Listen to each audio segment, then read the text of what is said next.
বিকেল 4:30 থেকে ক্লাস আছে। আমি আর পিঙ্কি ক্লাসের সামনেটাতে বসে সবার জন্য ওয়েট করছি, কারণ আমরা দুজন আজকে একটু তাড়াতাড়ি চলে এসেছি ক্লাসে। প্রতি শুক্রবার করেই এই পুচকুগুলোর ক্লাস হয়।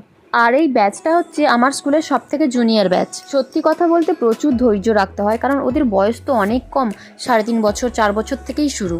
তো ক্লাস শেষ করে আমি সোজা চলে এসেছিলাম বাড়ি। এটা হচ্ছে আমার ভাই, নিশ্চয়ই কম বেশি সবাই জানো।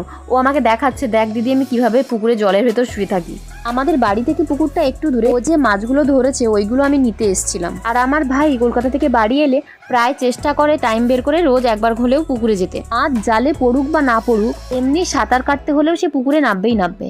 আজকে এই মাছগুলোই পড়েছে, তো আমি নিয়ে বাড়ি যাচ্ছি এখন। আর পুকুরের মাছের যা টেস্ট থাকে, সত্যি কথা বলতে যতই কিনে মাছ খাও না কেন কোনো লাভ নেই। আর আমরা যারা গ্রামের দিকে থাকি ওটা তারা সবাই জানে। তারপর দুপুরবেলা খাওয়া দাওয়া করে আমি আর পিঙ্কি অনেক দিন পর আমার বাড়ির এখানে ভিডিও বানালাম। বিয়ের আগের ওই পুরোনো দিনগুলো বেশ তাজা হয়ে গেল।